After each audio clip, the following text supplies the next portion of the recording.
But I forgot to tell you one thing.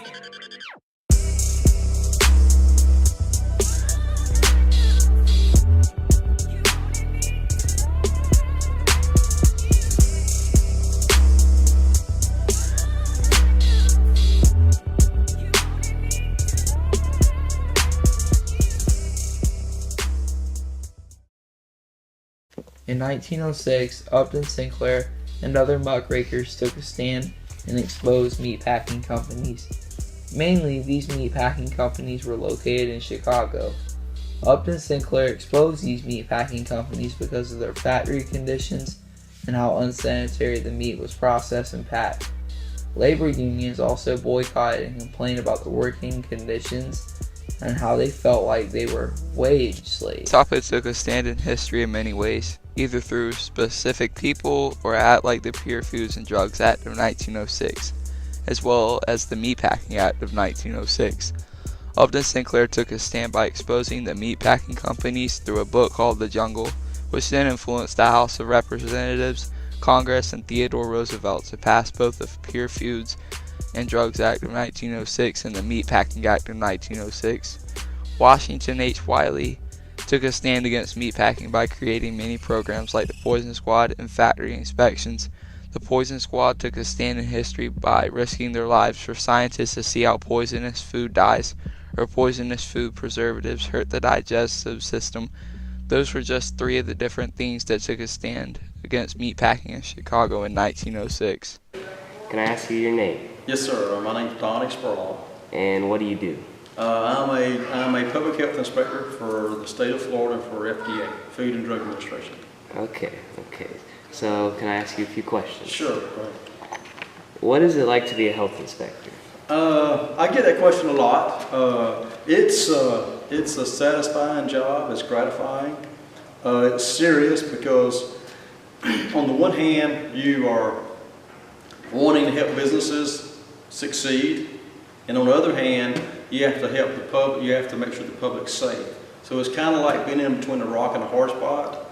And so although you want to help businesses, sell their products, and you want to help them succeed, you want to be successful, you still have that parent or that mother, or you have that fear that, hey, someone may get sick off of a food. Workers thought that the work conditions were horrible, so all of them started boycotting against the work conditions. After Upton Sinclair wrote his book, The Jungle, there was a lot of public outrage on how the people in the factory were treated. Also, how the factory workers worked in bad conditions, sometimes even severed fingers or cut off whole fingers. The people also were outraged that the food they were eating was unhealthy and poisonous. Upton Sinclair exposed that they were adding poisonous preservatives to the food. Alright. What is the worst thing you have ever seen in the inspection world? Well, I've seen a kid because a business didn't take their food safety seriously. The product they were producing wasn't taken seriously. They didn't take the safety hazards seriously, and I saw a kid in the hospital for a week on life support. Labor unions took a stand against the unhealthy environment in the meatpacking factories. The factories were covered with rats and other germs roaming around the meat. The diseases in the factory made employees ill or possibly die. The conditions in the factory would cause meatpackers to lose their fingernails or their fingers would fall off. Political cartoons were made on the meatpacking dealing with the disgusting conditions in the factory. But people worked together to stop unequal pay and way too many employment hours. Knights of Labor was making a big change in the working world for employees. Laws were made where children did not have to work in factories, where children could not have to risk injuring themselves. Employees' hours were really long, so they were cut back so they would have time to rest.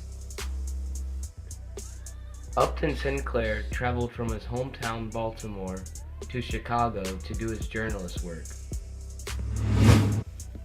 Upton Sinclair was born in Baltimore and died in New Jersey. Upton Sinclair exposed meatpacking industries in 1906 because of their unsanitary work conditions. He also went undercover as a muckraker to get on the inside of the guts. Journalists all over the U.S. were exposing things just like Upton Sinclair during the Progressive era. How long have you been a health inspector? I've been doing this for about 20 years. 20 years. How have inspections changed over time? Well, back in the older days, probably 15 years ago, even as long as 8, 9, I'd say 7 years ago, inspections used to be, like you see in here, it used to be floors, walls, and ceilings. Now everything's went to a risk-based inspection. And risk-based is like, what's the risk?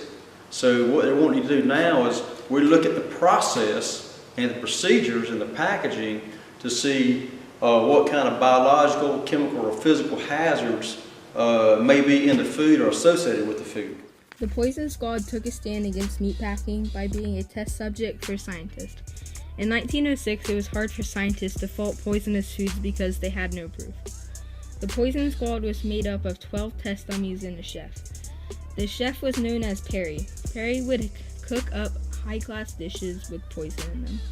Before the members of the Poison Squad would eat the dish, scientists would have to weigh them, check their temperature, and check their pulse rates.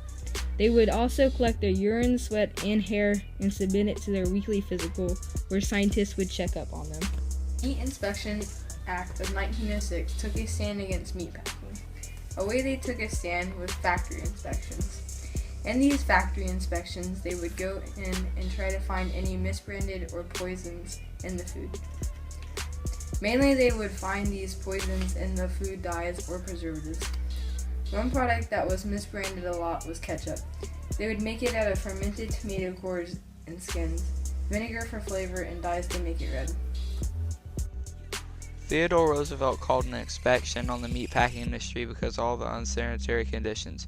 Also, Upton Sinclair wrote The Jungle, which was on the very bad conditions in the meatpacking industry. After the inspection changes were made, the employees had better working conditions and hours were cut back so employees were not trapped in the factory working. The meat had to be checked before being sold to people from then on.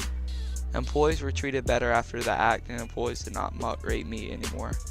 The government made sure that the meat was sanitary to eat and checked the factory to see how the conditions were often after 1906. Upton Sinclair contacted Theodore Roosevelt, and Theodore Roosevelt called an inspection on meatpacking industries in Chicago because of their unsanitary conditions. Theodore Roosevelt called an inspection because he received a letter from Upton Sinclair and responded. What did the standards used to be like, and how have they evolved over time? Now what's happening now is you used to could just all